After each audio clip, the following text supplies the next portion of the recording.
महर गांव में एक बहुत पुराना पीपल का पेड़ है। गांव वालों का मानना है कि ये पेड़ 2000 साल पुराना है और इस पेड़ पर विष्णु देवता का वास है। गांव की कई पीढ़ियां पेड़ की पूजा करते आ रहे हैं। साथ ही इस पेड़ पर एक 5 मुंह वाले शेषनाग का वास भी है। सभी का मानना है कि ये विष्णु भगवान का अवतार है। माँ, मैं नहाने जा रहा हूँ और अभी मुझे पूजा करने भी जाना है। आप तब तक मेरे लिए नाश्ता बना कर रखिएगा। पूजा करने मंदिर जा रहा है क्या? मंदिर तो शायद अभी तक खुला नहीं है। नहीं माँ, मैं मंदिर नहीं जा रहा हूँ। मुझे पीपल के पेड़ की पूजा करनी है। अच्छा ठीक है, जाकर नहा ले। मनोज नहा कर आता है और दिए लेकर पीपल के पेड़ के पास जाकर पूजा करने लगता है। वो पीपल के पेड़ के नीचे दिया जलाता है। हे पीपल देवता, मैंने लोगों से सुना है कि आप पर विष्णु देवता वास करते हैं और साथ ही कई लोगों ने यहाँ पर शेषनाग के भी दर्शन किए हैं। मुझे कोई नौकरी दिला दीजिए ना, मेरी पढ़ाई पूरी हो चुकी है। मनोज सच्चे दिल से प्रार्थना करता है। तभी पीपल के पेड़ की एक शाखा हिलती है और उससे कुछ फल मनोज की पूजा की थाली में गिरते हैं। मनोज समझ जाता है कि ये भगवान से उसको प्रसाद स्वरूप मिला है। जय हो भगवान, लगता है आप तक मेरी प्रार्थना पहुँच गई है। मनोज थाली में से पीपल के कुछ फल खाता है और वहाँ से जाने लगता है। असल में वो नाग देवता के लिए दूध लेकर आया था, पर वो दूध रखना भूल जाता है। तभी उसके सामने अचानक से 5 मुंह वाले नाग देवता आ जाते हैं। क्या गलती हो गई भगवान मुझसे? मैं तो सच्चे दिल से यहाँ पूजा करने आया था ना। नाग देवता सर हिलाते हैं। तभी मनोज को याद आता है कि वो दूध रखना तो भूल ही गया। वो थाली में से दूध की कटोरी पीपल के पेड़ के पास रखता है और मनोज हाथ जोड़कर वहाँ से अपने घर की ओर चला जाता है। आजा, नाश्ता कर ले। माँ, पता है आज मुझे नाग देवता दिखाई दिए। पहले तो मैं बहुत डर गया था। जरूर तूने कोई शैतानी की होगी या वहाँ पर कोई गंदगी फैलाई होगी, तभी तुझे नाग देवता दिखे। नहीं माँ, ऐसी बात नहीं है। वो तो मैं नाग देवता के लिए दूध लेकर गया था और डालना भूल गया था, तब उन्हें देखकर मुझे याद आया। अच्छा तो ये बात है, ठीक है, अब नाश्ता कर ले। मनोज नाश्ता करता है। एक रात को तेज हवा और तूफान आने से पीपल का पेड़ टूट जाता है। अरे मनोज बेटा, उठ जा, अभी तक सोया हुआ है। क्या बात है माँ, आज इतनी जल्दी क्यों उठा रही हो? मेरी अभी तक नौकरी थोड़ी ना लगी है जो मुझे नौकरी पर जाना है। कल रात हुई आंधी तूफान से पीपल का पेड़ टूट गया है। सारे गांव वाले जा रहे हैं, तू भी जाकर देख ले। मनोज उठता है और सीधे पेड़ को देखने के लिए निकल जाता है। कुछ दिन पहले ही तो मैं यहाँ पूजा करने के लिए आया था। मनोज देखता है कि पीपल का पेड़ जड़ से ही उखड़ा हुआ है। पता नहीं हमारी कितनी पुश्तों ने इस पेड़ को पूजा होगा, पर हमारा दुर्भाग्य देखो, पेड़ ही टूट गया है। अब हम लोग किसकी पूजा करेंगे और इसके नीचे रखी हुई मूर्तियाँ अब कहाँ रखेंगे? सभी लोग देखते हैं कि पेड़ के गिरने के बाद भी मूर्तियाँ अभी भी सुरक्षित हैं। प्रभु की महिमा तो देखो, इतना विशाल पेड़ ऊपर से गिरा, फिर भी मूर्तियों को कोई नुकसान नहीं हुआ। मनोज पेड़ के नीचे से मूर्तियाँ निकालता है और उनको एक जगह पर रख देता है। तभी मुखिया वहाँ पर आ जाता है और सभी लोगों को वहाँ से हटने के लिए कहता है। चलो सभी लोग यह जगह खाली करो, इस पेड़ की लकड़ियाँ काटी जाएंगी। कौन चीरेगा इसकी लकड़ी और क्यों?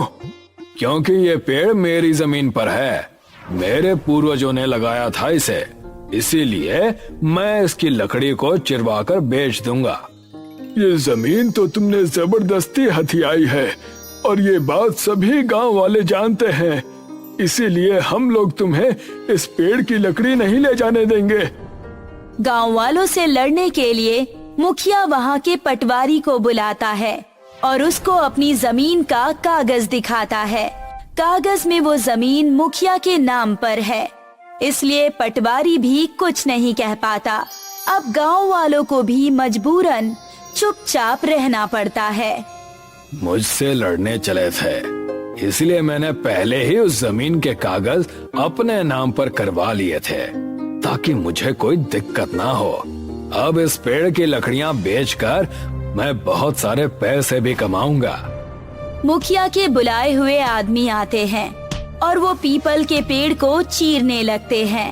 हे भगवान, हम गांव वालों में से कोई नहीं चाहता कि आप इस गांव से दूर चले जाएं, पर अब हमारे हाथ में कुछ नहीं है।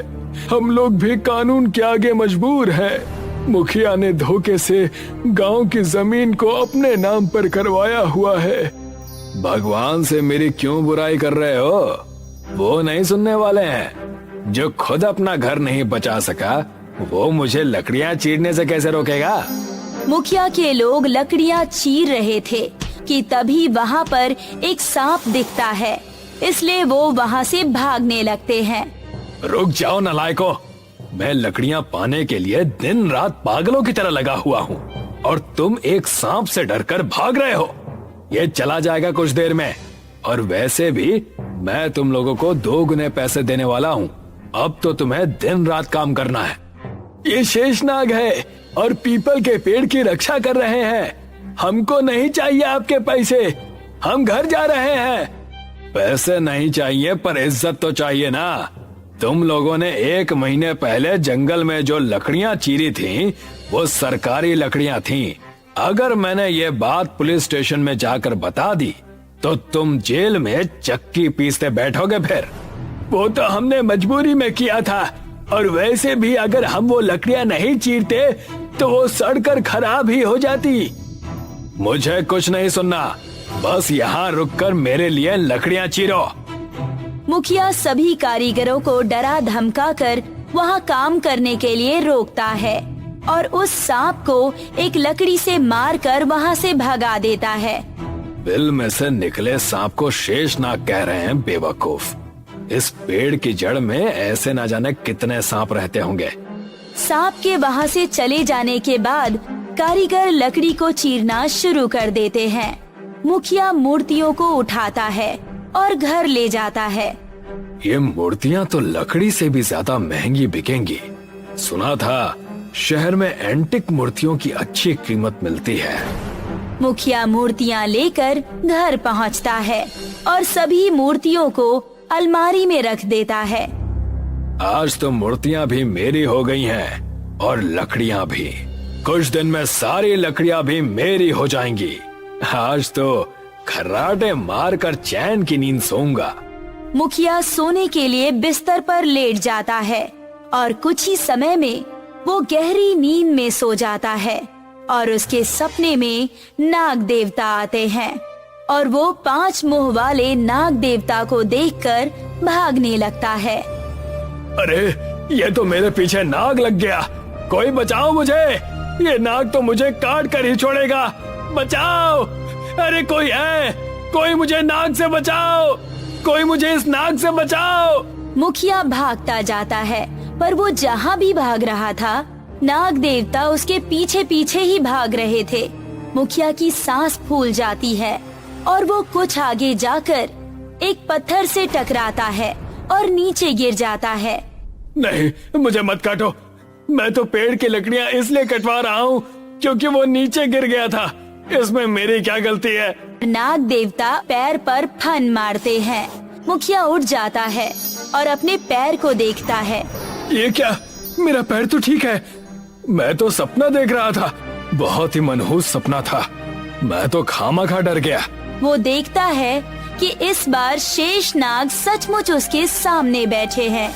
अरे ये तो सचमुच का नाग है और अभी तो मैं सपना भी नहीं देख रहा हूँ। शेषनाग मुखिया के बिस्तर से उसकी अलमारी की तरफ जाते हैं और वहाँ पर रखी मूर्तियों पर बैठ जाते हैं और मुखिया डर कर नाग के सामने गिड़गिड़ाने लगता है। मुझे मत डसिए नाग देवता, मैं ये मूर्तियाँ वहीं रख दूंगा। तभी विष्णु देवता प्रकट होते हैं। मैं कई सदियों से इस गांव में रह रहा हूँ, पर अब मेरा घर टूट चुका है। क्या तुम मुझे इस गांव से दूर कर दोगे? मैं तो आपके दर्शन पाकर धन्य हो गया हूँ प्रभु। मैं आपको इस गांव से दूर नहीं करूँगा। मैं पीपल की लकड़ियों का मंदिर बनाकर आपकी मूर्तियाँ वहीं स्थापित करूँगा। मुखिया विष्णुदेव के दर्शन पाकर खुद को धन्य समझने लगा और अब अपने कारीगरों को कहकर वो सारे पीपल की लकड़ियों से एक बड़ा सा मंदिर बनवाता है। अब मुखिया सभी गांव वालों के साथ मिलकर सारी मूर्तियों को इस मंदिर में स्थापित कर देते हैं। यहाँ पर नाग देवता भी आते हैं और सभी को दर्शन देते हैं।